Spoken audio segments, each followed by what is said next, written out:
Hey, bonjour à tous, c'est Big Nose, content d'être avec vous aujourd'hui.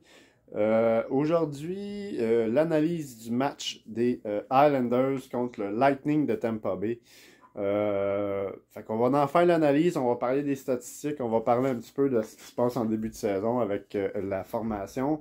Euh, Bon, pour faire un petit résumé, troisième défaite de suite pour les Islanders. Malheureusement, c'est un début de saison. C'est pas le pire début de saison dans la Ligue nationale. Il y a des équipes qui sont beaucoup plus en difficulté que la nôtre. Vu le potentiel de l'équipe qu'on a, je dirais que trois défaites de suite, c'est un petit peu difficile à avaler. Oui, encore une fois, je continue à le dire, la saison commence. On a juste 5 matchs de jouer. On a 2 victoires, 3 défaites. La saison est très jeune, on commence, il y a beaucoup d'ajustements à faire au niveau peut-être de l'agressivité des joueurs. Puis également, il faut que les joueurs aussi s'habituent au nouvel entraîneur-chef Lane Lambert, qui peut-être joue un petit peu au niveau des stratégies de jeu euh, par rapport à Barry Trotz. C'est pas nécessairement les mêmes styles de jeu. Alors je pense que l'équipe doit s'acclimater à ça et c'est juste normal. Fait qu'il va y avoir quand même une bonne période d'adaptation. De ce que je peux en dire avant de parler des statistiques au niveau résumé du match, je trouve que les Islanders jouent un style de jeu. Oui, c'est défensif, mais je trouve que c'est trop by the book, monotone comme style de jeu.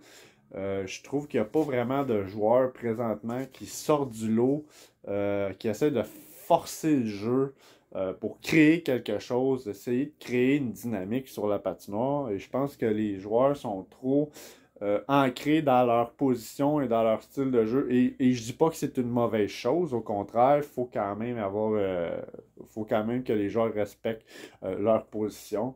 Ça, c'est sûr et certain. Mais je trouve qu'au niveau revirement, ça arrive trop souvent que les Islanders créent des revirements qui ne devraient pas arriver. Je ressens qu'il n'y a pas encore vraiment de joueurs dans les Islanders présentement depuis le début de la saison qui essayent de forcer le jeu, essayent de provoquer des choses. Et je pense que c'est ça le problème avec les Islanders présentement, c'est que leur style de jeu et au niveau stratégie, c'est trop by the book, leur façon de jouer. Et malheureusement, c'est une stratégie qui n'est pas mauvaise en soi, mais les autres équipes qui nous affrontent le savent, quel style de jeu qu'on joue. Alors, c'est facile pour eux de s'ajuster par rapport à ça. Alors, défaite de 5-3 pour les Islanders. C'était Elias Sorokin qui était dans les filets. Je pense qu'Elias Sorokin, encore une fois, a eu beaucoup de misère dans ce match-là, justement par rapport au revirement qu'il y a eu. Beaucoup de cafouillage en avant de son filet. Puis je pense que ça peut être problématique à long terme si on commence pas à faire quelque chose dans ce sens-là. Fait que Elias Sorokin, lui, il a reçu au total 26 lancés. Et sur 26 lancés, il y a 5 buts qui ont été marqués par le Lightning. Alors, pas la meilleure séquence pour Elias Sorokin, malheureusement. Mais bref, c'est un très bon gardien quand même et je pense qu'il peut faire la différence dans un match. Mais présentement, je te dirais que la stratégie d'équipe est trop monotone et ça prend des effets surprises dans les matchs. Puis je ne ressens pas cela. Et, tu sais, l'effet surprise des Islanders s'est fait dans les dernières saisons, surtout en séries éliminatoires, et on en a eu la preuve que l'équipe est capable de faire des effets surprises et de provoquer le jeu. Alors, faut que les Islanders reviennent à ça, et j'espère que ça va arriver au courant de la saison. Alors maintenant, je vais rentrer dans la section des statistiques. Fait que je vais commencer avec les Islanders. Alors les Islanders, dans ce match-là, on a eu un but de Anthony Beauvillier. qui a marqué. On a eu également un but de Matt Morton qui a fait un but également. Nous avons une mention d'aide de Brock Nelson, un but également de Ryan Pollock et comme je disais, Elias Sorokin, 26 lancés, 5 buts alloués. Fait que, au niveau des statistiques des Islanders, c'est ça. Maintenant, je rentre dans les statistiques du Lightning, beaucoup plus longues parce qu'il y a eu beaucoup plus de points marqués. Alors, pour commencer, nous avons Brandon Hagel, qui a un but et une mention d'aide. Nous avons Nicolas Paul aussi, qui a un but et une mention d'aide.